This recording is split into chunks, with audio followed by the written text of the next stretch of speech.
Nós vivemos momentos em nossa vida onde precisamos entender que eles são decisórios. Ou nós avançamos ou nós retrocedemos. E esses momentos são tão significativos porque, primeiro, eles nos colocam numa situação onde precisamos reconhecer nossa impotência, reconhecer nosso limite. Limite diante do que estamos vivendo, limites em nós mesmos para criar uma solução ou criar uma ação para avançar. Então, o primeiro passo para o crescimento é reconhecer o nosso limite. E daí vem então o que Deus espera de nós. Que nós vivamos vidas de pessoas possíveis, com limites. Que não precisamos ser fortes o tempo todo. Não precisamos ser perfeitos. Mas podemos reconhecer nosso limite, nossa necessidade e receber poder do alto. E receber força, e receber encorajamento para seguir adiante. Mesmo diante de uma situação que me impõe um grande limite, eu não preciso seguir adiante desesperada, desesperançada. Mas eu posso receber esse poder do alto e eu posso caminhar diante ou cercada de uma situação muito limitante.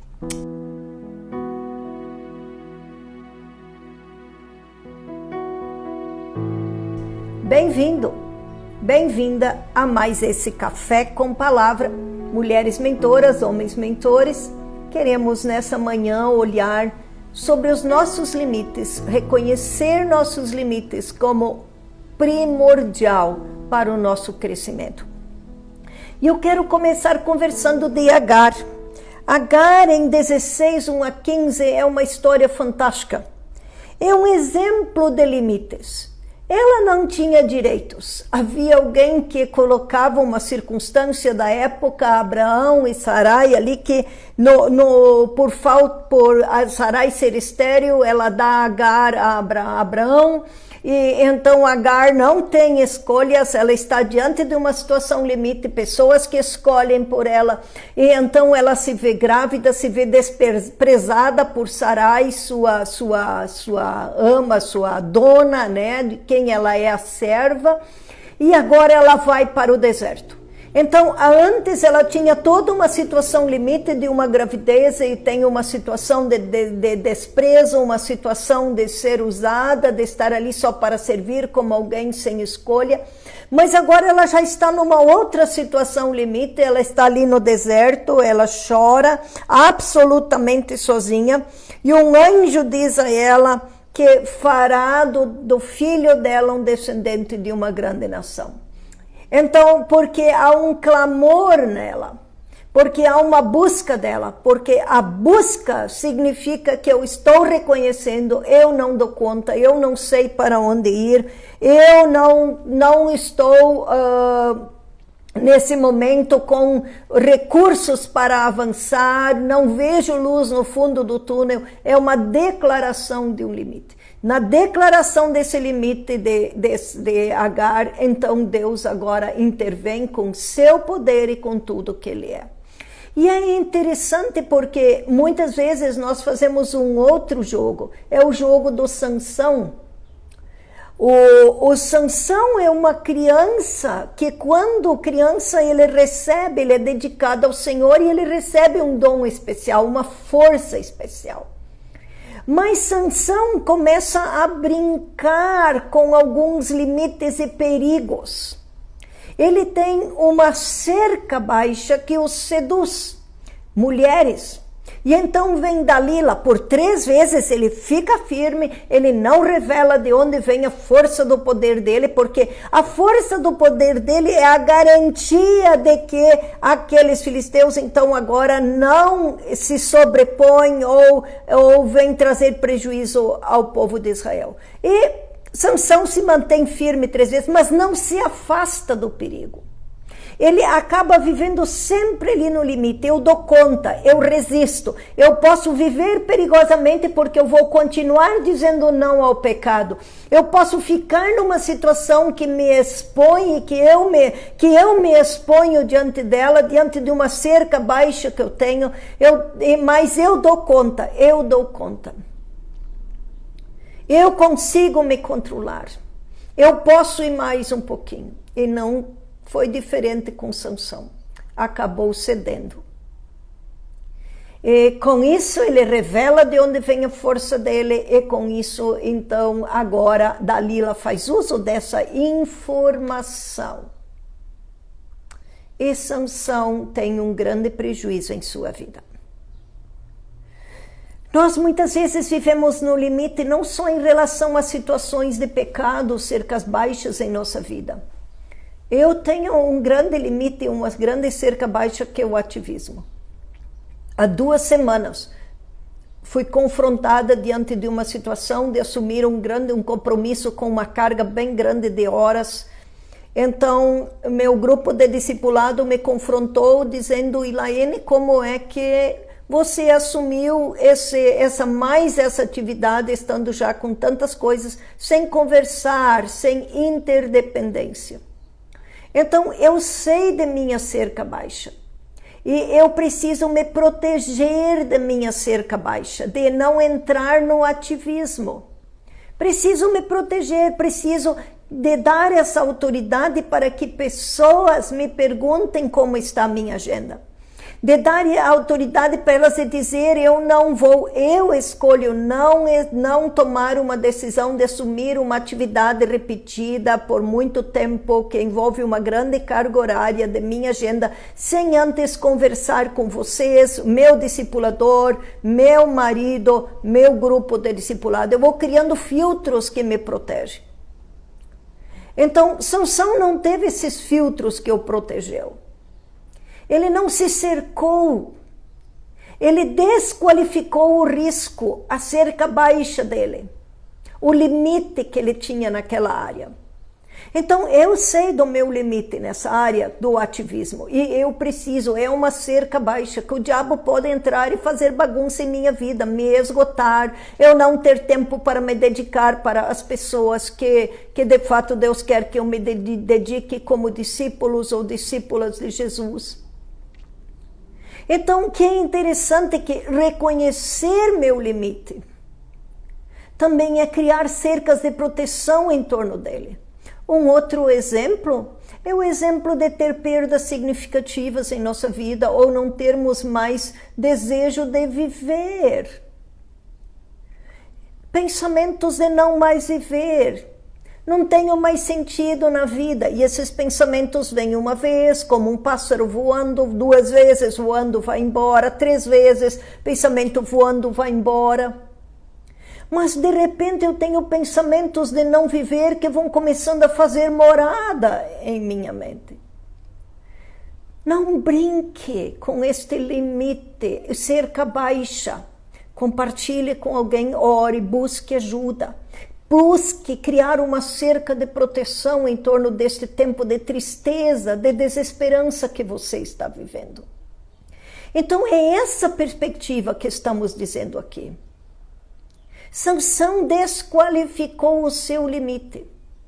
Sansão desqualificou o cuidado de se proteger em relação à cerca baixa de sua vida. Então, muitas vezes nós temos, não, uma vez só não vai fazer mal, e vamos repetindo um padrão de comportamento que se transforma em hábito, que se transforma em vício, seja na área da sexualidade, seja na área da compulsão por comida, seja na área do dinheiro, não só esse mês que nós extrapolamos, ou só...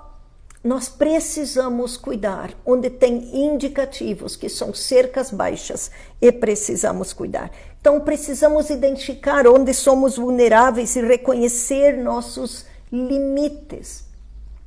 E tem situações de limites que nós vivemos que são situações de grandes perdas. Eu tive perdas muito significativas em minha vida. Já aos 25 anos, quando de fato eu fico sozinha com 2 filhas e o pai delas faz uma outra escolha por uma família. Foi uma grande perda, uma grande ruptura de eu me levantar e ter que seguir adiante. Logo depois eu tenho perdas de novo na área financeira, grande perda que me desestrutura, sem uma estrutura financeira ao redor que dê sustento, e preciso reiniciar novamente. Ministerialmente tive perdas e precisei reiniciar. Essas grandes perdas são rupturas que me convidam a crescer. Essas perdas podem ser consequências de minhas escolhas erradas, mas eu posso também ter perdas que não são resultado de minhas escolhas erradas. Eu posso ter perdas como Jó. Jó é um homem que vive uma situação de grande limite, de grande perda, diante da morte, diante da perda de recursos, diante da falta de respostas. E Jó então está confuso, está dominado pela dor. Olha como ele vive esse limite. Ele não desqualifica o limite. Ele não faz de conta que ele não é importante.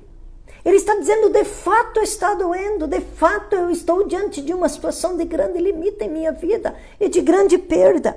E Jó sentia que ele tinha perdido tudo mesmo diante de uma vida correta. Ele não entende por que o que está acontecendo. É essa experiência de Jó com Deus que faz ele olhar essa situação de dor e de perda a partir do olhar de Deus, quando Deus dá significado àquela perda de Jó. E é nessa perspectiva que nós precisamos ter nas situações limites, nas situações de perda, validar elas. Seja do limite minha cerca baixa, seja do limite de uma circunstância de extrema dor que você estejamos vivendo, primeiro reconhecer, validar, qualificar ela. Está doendo, é difícil, eu tenho essa dificuldade, eu tenho esse limite em minha vida, eu tenho dificuldade com essa área, eu tenho tentação nessa área, eu não consigo vencer o pecado nessa área. Validar, reconhecer. Assim como Agar reconheceu e clamou e estava numa situação de extremo limite, agora tem então também uma experiência com Deus, assim também Jó tem uma experiência com Deus numa situação de limite que não foi consequência de uma escolha dele. Então é deixar Deus dar o significado dele para aquela situação de limite, ou Deus se mostrar Deus, mesmo que racionalmente eu não encontre ainda um significado para isso que eu esteja vivendo aí. Mas, de novo, eu estou diante de uma situação de impotência que mostra o meu limite. E aí eu posso ter essa perspectiva de Deus.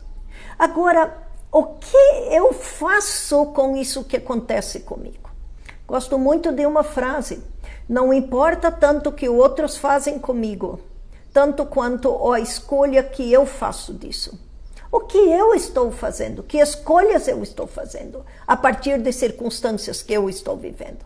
E aí nós temos o exemplo de Paulo em Atos 9. Paulo tem toda uma dificuldade enorme ali. Ele pensa, eu estou certo. Paulo diz, uau, e de fato este é o caminho, eu estou certo. Ele estava tão convicto que ele estava certo, que de repente é o próprio Jesus que diz, Saulo, a quem me persegues? É o Senhor quem diz isso para ele. Ele disse, quem és tu, Senhor? Então, é nessa perspectiva que agora, o que acontece com Saulo ali, que depois se torna Paulo? O que acontece com ele? É Jesus quem coloca ele diante do limite dele. Saulo, você está fazendo uma escolha errada. Você está tendo uma compreensão errada. Eu sou Jesus. Ele tinha uma compreensão de Deus, por ser judeu, da fé judaica, extremamente, teologicamente ali correta, só que a visão dele de Jesus não era correta. Ele precisava ajustar a visão dele do Filho de Deus de forma correta. Então ele está diante de um limite. E é diante dessa situação que tem uma ruptura de vida e ele faz uma nova escolha. Eu tive nas 2 últimas semanas situações de grande tristeza. E essas situações de tristeza vieram porque pessoas, de fato, elas se decepcionaram comigo. Por que as pessoas se decepcionaram comigo? Porque eu mostrei meus limites. Eu sou uma pessoa que tem limites. Estou crescendo. Eu cada vez estou ampliando. O pecado nos traz cada vez mais limite. Mas na medida em que eu vou obedecendo, eu vou ampliando e diminuindo este limite. Então, este limite, ele se torna menor na medida em que eu vou obedecendo. O pecado traz cada vez mais limite em minha vida. Mas eu ainda assim sou pessoa que estou em processo de crescimento. Ainda assim eu sou pessoa que preciso que pessoas me perdoem, porque eu vou decepcioná-las, mesmo não querendo. Não faço o bem que prefiro, mas o mal que não quero, diz Paulo em Romanos 7. Então eu experimentei uma tristeza profunda, porque tomei uma decisão de forma independente. Lembra que eu falei de minha agenda, sem consultar meu discipulador, meu marido em primeiro lugar, meu discipulador em segundo, meu grupo de discipulado em terceiro, e nessa sequência, ouvindo essas pessoas, a perspectiva delas de eu assumir uma grande carga horária quando já tenho uma agenda tão intensa. E percebia que eles se entristeceram porque eu agi de forma independente, não interdependente, ouvindo eles e decidindo depois que podia continuar ainda dizendo, eu preciso fazer isso nesse tempo. Mas eles me protegem de mim mesma. Me entristeci muito. Me entristeci quando também me decepcionei uma pessoa que tinha uma expectativa de que eu fizesse uma pauta para uma reunião. Me entristeci porque eu a decepcionei, era a minha tarefa, eu falhei com ela com uma tarefa que eu tinha me comprometido. Então eu preciso escolher o que eu faço com essa tristeza quando eu sou confrontada com os meus limites. Limites onde Deus me convida a crescer. A tristeza é reconhecer esse limite e dizer, uau, de fato, eu sou esse vaso de barro. Eu sou esse vaso que está sendo trabalhado. Que está sendo trabalhada. Então, eu preciso reconhecer, mas o que eu faço com essa tristeza?